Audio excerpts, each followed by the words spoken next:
Hello மக்களே, welcome to amazing world Tamil. நம்ம எல்லாருக்குமே வாழ்க்கையில ஒரு தடவையாவது ஃப்ளைட்ல போயிட்டு வந்துடணும் அப்படின்னு ஆசைப்பட்டிருப்போம். அப்படி ஆசைப்பட்டு போன பல பேருக்கு அது துரதிருஷ்டவசமா கடைசி பயணமாவும் அமைஞ்சிருக்கு. அப்படிப்பட்ட கேமரால பதிவான விமான விபத்து சம்பவங்களை தான் இன்னைக்கு வீடியோல பார்க்க போறோம். நீங்க நம்ம சேனல் இன்னும் சப்ஸ்கிரைப் பண்ணலனா சப்ஸ்கிரைப் பண்ணி பெல் ஐகானை பிரஸ் பண்ணி ஆல் செலக்ட் பண்ணிக்கோங்க. அப்பதான் நான் எப்பல வீடியோ போடணும் அப்போ உங்களுக்கு நோட்டிபிகேஷன் வரும். மறக்காம இந்த வீடியோக்கு ஒரு லைக் கமெண்ட் பண்ணி உங்க ஃப்ரெண்ட்ஸ் அண்ட் ஃபேமிலிக்கு ஷேர் பண்ணி விட்டுருங்க.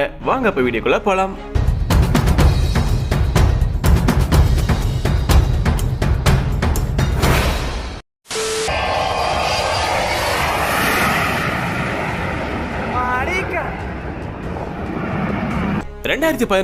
டிசம்பர் 20 ஏரோசீக்ரா 4544 விமானம் டெய்லி ரொட்டீனா போகக்கூடிய கார்கோ டெலிவரி பண்ண கொலம்பியாவுக்கு போயிங் 727 ஏர்கிராஃப்ட்ல கார்கோ சேர்த்துட்டு புறப்பட்டிருக்காங்க. அப்போ அந்த விமானத்தை ரன்வேல டேக் ஆஃப் பண்ண ட்ரை பண்ணும்போது அதிகப்படியான கார்கோ எடை இருந்ததுனால விமானம் குறிப்பிட்ட எல்லைக்குள்ள டேக் ஆஃப் ஆக முடியாம தடுமாறி இருக்கு. அதனால டேக் ஆஃப் பண்ணக்கூடிய எல்லையை தாண்டி ரன்வேல அந்த விமானம் போனதுனால வழியில இருந்த தடுப்புகள் மேலையும் இரும்பு வேலி மேலையும் மரங்கள் மேலையும் மோதி டேக் ஆஃப் ஆயிடுச்சு. அப்படி டேக் ஆஃப் ஆனாலும் அந்த விமானத்தால அதிக தூரத்துக்கு பறக்க முடியல.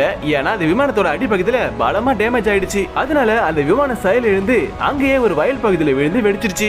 இந்த விபத்துல விமானத்துல பயணிச்ச 6 crew மெம்பர்ஸும் உயிரிழந்துட்டாங்க. அதன் பிறகு இந்த விபத்து எதனால ஏற்பட்டுச்சு அப்படின்னு இன்வெஸ்டிகேட் பண்ண ஆரம்பிக்கிறாங்க. ஆனா அதுக்கு அதிகப்படியான எடையை ஏத்துனதுனால தான் பேலன்சிங் பண்ண முடியாம இந்த விபத்து ஏற்பட்டிருக்குன்னு கண்டுபிடிச்சிருக்காங்க.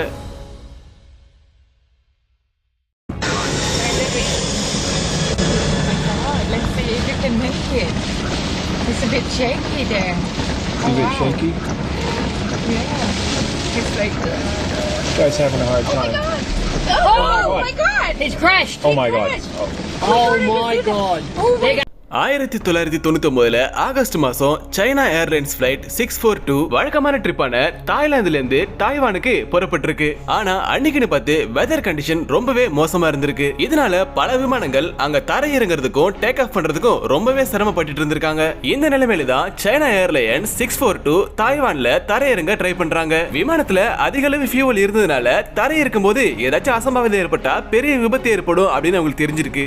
இருந்தாலும் இந்த சேலஞ்சிங்கான வெதர் கண்டிஷன்ல அவங்க எப்படியாச்சும் நம்ம ஃளைட்டை தரையிறக்கிடலாம் அப்படின்னு முயற்சி பண்றாங்க. ஒரு வழியா அவங்க ஃளைட்டை தரையிறக்கிடலான்னு லேண்டிங் பண்ணும்போது அதிகப்படியான காத்துனால ஃளைட்டோட வலது பக்க ரெக்க முதல்ல தரையில பட்டுருது. இதனால ஃளைட் கட்டுக்கடங்காம தரையில மோதினதுனால அதிக அளவு ஃபியூவல் இருந்ததுனாலயும் விமானம் உடனே வெடித்து சிதறுது. இந்த கோர விபத்துல விமானத்துல பயணிச்ச 35 பேரும் உயிரிழந்துடுறாங்க. எத்தியோப்பியன் ஏர்லைன்ஸ் ஃபிளைட் 961 இந்த விமானம் ஏவியேஷன் ஹிஸ்டரியிலேயே ஒன் ஆஃப் த டெட்லியஸ்ட் ஹைஜாக்கிங்கை ஃபேஸ் பண்ண ஒரு விமானம். 1966 வருஷம் இந்த போயிங் 767 ரக விமானம் எத்தியோப்பியால இருந்து கென்யாவுக்கு போய்கிட்டு இருந்திருக்கு. அப்போ 3 எத்தியோப்பிய நாட்டுக்காரங்க கையில ஃபயர் எக்ஸ்டிங்யூஷரோடையும் ஆல்கஹால் பாட்டிலையும் வச்சுக்கிட்டு காக்பிட்டுக்குள்ள நுழைஞ்சிருக்காங்க.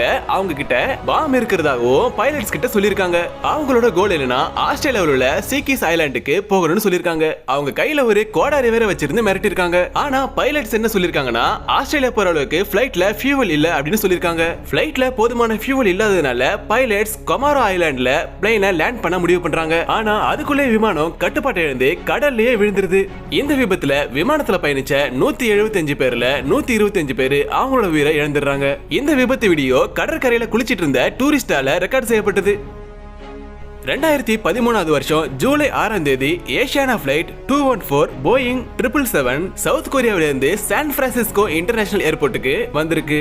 அப்போ அந்த விமானத்தை லேண்டிங் பண்றதுக்கு ரன்வேயை அப்ரோச் பண்ணிருக்காங்க. அப்போ அந்த விமானம் ரொம்பவே லோவாகவும் குறைவான வேகத்திலையும் வந்ததுனால ஃபிளைட்டோட லேண்டிங் கியர் சீவால்ல இடிச்சு தரையில மோதி கண்ணா பிறன்னு சொல்லிட்டு பயங்கரமா வெடிச்சு சதறுது.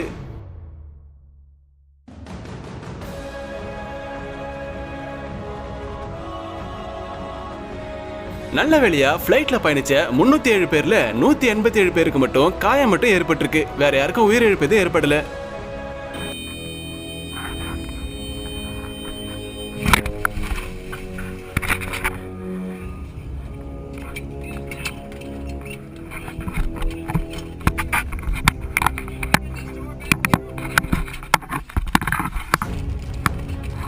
டிசம்பர் 2013 ஒரு சிறிய ரக விமானத்தை ஹவாய்ஸ் மோலக்கை ஐலாண்ட்ல இருந்து ஹானலுலுங்கிற இடத்துக்கு போயிட்டு இருந்திருக்காங்க. அப்போ அந்த விமானத்தோட இன்ஜின் ஃபெயிலியர் ஆயிடுது.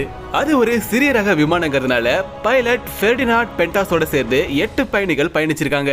அதுல ஒரு பயணி தான் இந்த என்டையர் விபத்து சம்பவத்தையும் தன்னோட GoPro மூலமா வீடியோ ரெக்கார்ட் பண்ணிருக்காரு. விமானம் பறந்துட்டு இருக்கும்போது இன்ஜின் ஃபெயிலியர் ஆனதும் பைலட் உடனே விமானத்தை தண்ணியில தரையிறக்க முடிவு பண்றாரு. அதிர்ஷ்டவசமா நல்லபடியா ஃபிளைட்டை தண்ணியில லேண்ட் பண்ணிட்டாங்க. ஆனா அது ஒரு சாஃப்ட் லேண்டிங் கிடையாது, ரஃப் லேண்டிங் தான். அதனால ஃபிளைட்டுக்குள்ள தண்ணி வர ஆரம்பிச்சிருச்சு. அதனால பயணிகள் உடனடியா அவங்களோட உடைமைகளை எடுத்துக்கிட்டு உயிரை காக்கிற லைஃப் ஜாக்கெட்டையும் போட்டுக்கிட்டு உடனடியா ஃபிளைட்டுக்குள்ள இருந்து வெளியேறிட்டாங்க.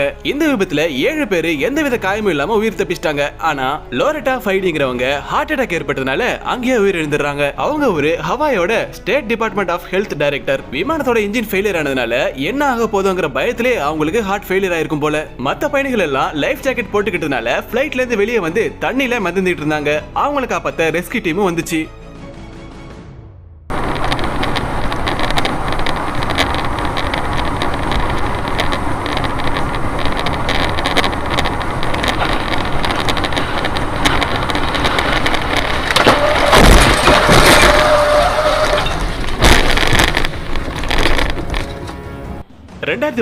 டிசம்பர் மாசம் ரெட் விங்ஸ் ஃபிளைட்ங்கிற 9268 ரக விமானம் மாஸ்கோ இன்டர்நேஷனல் ஏர்போர்ட்ல ஃபிளைட்டை ரீபொசிஷன் பண்றதுக்காக இயக்கியிருக்காங்க. அன்னைக்குன்னு பார்த்து மாஸ்கோ ஏர்போர்ட்ல கடுமையான ஸ்னோ பொழிவும் அதிகப்படியான விண்டும் இருந்திருக்கு. இப்படிப்பட்ட கஷ்டமான சிச்சுவேஷன்ல ஃபிளைட்டை இயக்குறது விமானிகளுக்கு ரொம்பவே சவாலா அமைஞ்சிருக்கு. அந்த பைலட் ஃபிளைட்டை ரன்வேல டேக் ஆஃப் பண்ண ட்ரை பண்ணும்போது ரன்வேல இருந்த கடுமையான ஸ்னோவால டயர் ஸ்கிட் ஆகி 118 km/h ஸ்பீட்ல ரன்வேயை தாண்டி ஆப்போசிட்ல இருந்த ஒரு பிரிட்ஜ் மேல போய் மோதிருது. நல்ல வேளையா இது ஒரு ரீபொசிஷன் பண்ணக்கூடிய ஃபிளைட்ங்கிறதுனால உள்ள பேசஞ்சர்ஸ் யாரும் இல்ல. ஆனா உள்ள இருந்த 8 க்ரூ மெம்பர்ஸ்ல துரதிர்ஷ்டவசமா 5 பேர் மட்டும் அங்கேயே இறந்துடுறாங்க. அந்த பிளைன் பிரிட்ஜ் மேல மோதின காட்சியை ஒரு காரோட டேஷ் கேம்ல ரெக்கார்ட் செய்யப்பட்டிருக்கு.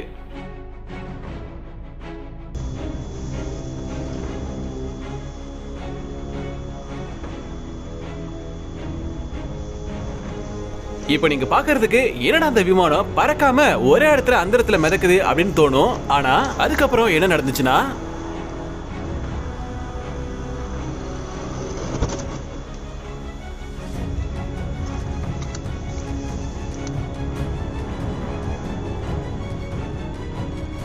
நேஷனல் ஏர்லைன்ஸ் ஃபிளைட் 102 பெக்ராம்ல இருந்து துபாய்க்கு புறப்பட இருந்திருக்கு. அப்போ பெக்ராம் ஆப்கானிஸ்தான்ல ஃபியூவல் நிரப்புறதுக்காக வண்டியை நிறுத்திருக்காங்க. ஃபிளைட்ல ஃபியூவலை ஃபுல்லா நிரப்பி முடிச்சுட்டு ஃபிளைட்டை டேக் ஆஃப் பண்ணலான்னு பைலட்ஸ் முடிவு பண்றாங்க. இதுல ஒரு முக்கியமான விஷயம் என்னன்னா ஃபிளைட்டை டேக் ஆஃப் பண்ணும்போது கிராஜுவலா தான் கொஞ்சமா தான் ஃபிளைட்டோட ஹைட்டை மேல இன்க்ரீஸ் பண்ணணும். ஆனா இது பைலட்ஸ் அப்படி பண்ணாம ஃபிளைட்டோட ஆங்கிளை ஒரேடியா மேல தூக்கி இருக்காங்க. அப்படி பண்ணாங்க அப்படின்னா ஃபிளைட் ஸ்டால்ங்கிற நிலையை அடைஞ்சு அதால மேலேயும் பறக்க முடியாம முன்னாடியே போக முடியாம அப்படியே கீழே விழுந்துரும். அப்படிப்பட்ட நிலைமை இந்த ஃபிளைட்டுக்கும் நடந்திருக்கு. அதனாலதான் நம்ம பார்க்கும்போது ஃபிளைட் முன்னோக்கியும் போகாம மேலேயும் போகாம ஒரே இடத்துல அந்த இடத்துல மிதக்கிற மாதிரி ஒரு காட்சியை நமக்கு அளிச்சிருக்கு. ஸ்டால் நிலையை அடைஞ்சதுனால இந்த போயிங் 747 விமானம் தரையில விழுந்து நெருப்பு பிழம்பா வெடித்து சிதறிடுச்சு. பிளேன் விழுந்த இடத்துக்கு பக்கத்திலே பாத்தீங்கன்னா வாகனங்கள் செல்லக்கூடிய ரோடு இருந்திருக்கு. அதுல போயிட்டு இருந்த ஒரு காரோட டேஷ் கேம்ல ரெக்கார்ட் ஆன சம்பவம் தான் இது. நல்ல வேளையா ரோட்ல போயிட்டு இருந்த எந்த ஒரு வாகனத்து மேலயும் இந்த விமானம் விழல. ஆனா துரதிர்ஷ்டவசமா விமானத்துக்குள்ள இருந்த 7 அமெரிக்கன் க்ரூ மெம்பர்ஸ் இறந்துட்டாங்க.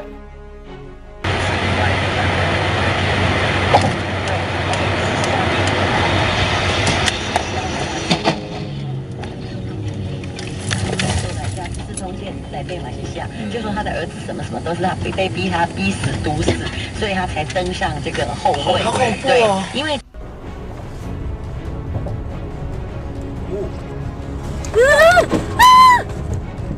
天哪！天哪！டிரான்ஸ் ஏசியா ஏர்வேஸ் ஃபிளைட் 235 ATR 72-600 இந்த விமானத்தை தான் இப்போ நீங்க பாத்தீங்க. இந்த விமானம் டெய்லி ரொட்டீன் ட்ரிப்பான தாய்பே தாய்வான்ல இருந்து கிம்மன் நியர்பை ஐஸ்லாண்டுக்கு போயிட்டு இருக்கு. ஃபிளைட்டை டேக் ஆஃப் பண்ணி கொஞ்ச நேரத்திலேயே ஃபிளைட்டோட இன்ஜின்ல கோளாறு ஏற்பட்டிருக்கு. ஃபிளைட்டோட இன்ஜின் 2ல கம்பஷன் சேம்பர்ல ஃப்ளேம் ஏற்பட்டிருக்கு. அதனால பைலட்ஸ் என்ன முடிவு பண்றாங்கன்னா இன்ஜின் 2வை ஷட் டவுன் பண்ணிடலாம் அப்படின்னு முடிவு பண்றாங்க. ஆனா அவங்க பண்ண ஒரு மிகப்பெரிய தப்பு என்னன்னா மிஸ்டேக்கா இன்ஜின் 2வை ஷட் டவுன் பண்றதுக்கு பதிலா தவறுதலா இன்ஜின் 1 ஷட் டவுன் பண்ணிட்டாங்க. அதாவது நல்லா இயங்கிட்டு இருந்த இன்ஜினை ஷட் டவுன் பண்ணிட்டாங்க. இந்த மிகப்பெரிய தவறுனால ஃபிளைட் ஆல்டிடியூட் இழந்து பாலத்துக்கு ஓரமா இருந்த ஒரு ஆத்துல போய் ஃபிளைட் விழுந்துருது. இந்த ஒரு அரிய சம்பவமும் அந்த வழியா கார்ல போயிட்டு இருந்த ஒரு காரோட டேஷ் கேம்ல ரெக்கார்ட் செய்யப்பட்டதுதான். இந்த பிளைட்ல பயணிச்ச 53 பேர்ல 15 பேர் மட்டும் தான் உயிர் பிழைச்சிருக்காங்க. அந்த 15 பேரை ரெஸ்கியூ டீம் உடனடியா விரைஞ்சு காப்பாத்திட்டாங்க. ஆனா மீதம் இருந்தவங்க பாதி பேர் தண்ணில முழுகியும் பாதி பேர் பிளைட் தண்ணில விழுந்ததுல பலமா அடிபட்டும் இறந்து போயிட்டாங்க. பல பேரு பல கனவுகளோடையும் பல ஆசைகளோடையும் விமானத்துல பயணிக்கிறாங்க. ஆனா இப்படிப்பட்ட சம்பவங்களை பார்க்கும்போது நம்ம மனசை பதைக்க வைக்குது. ஓகே மக்களே, இந்த வீடியோ உங்களுக்கு இன்ட்ரெஸ்டிங்கா இருந்துச்சுன்னா இந்த வீடியோக்கு ஒரு லைக் பண்ணுங்க, உங்க ஃப்ரெண்ட்ஸ் அண்ட் ஃபேமிலிக்கு ஷேர் பண்ணுங்க. வீடியோ பத்தின கருத்துக்களை கமெண்ட் செக்ஷன்ல சொல்லுங்க. இது போல இன்ட்ரெஸ்டிங்கான டாபிக்ஸ் பார்க்க நம்ம சேனலை சப்ஸ்கிரைப் பண்ணி சப்போர்ட் பண்ணுங்க. அடுத்த ஒரு இன்ட்ரெஸ்டிங்கான டாபிக்ல சந்திக்கிறேன். தேங்க்ஸ் ஃபார் வாட்சிங்.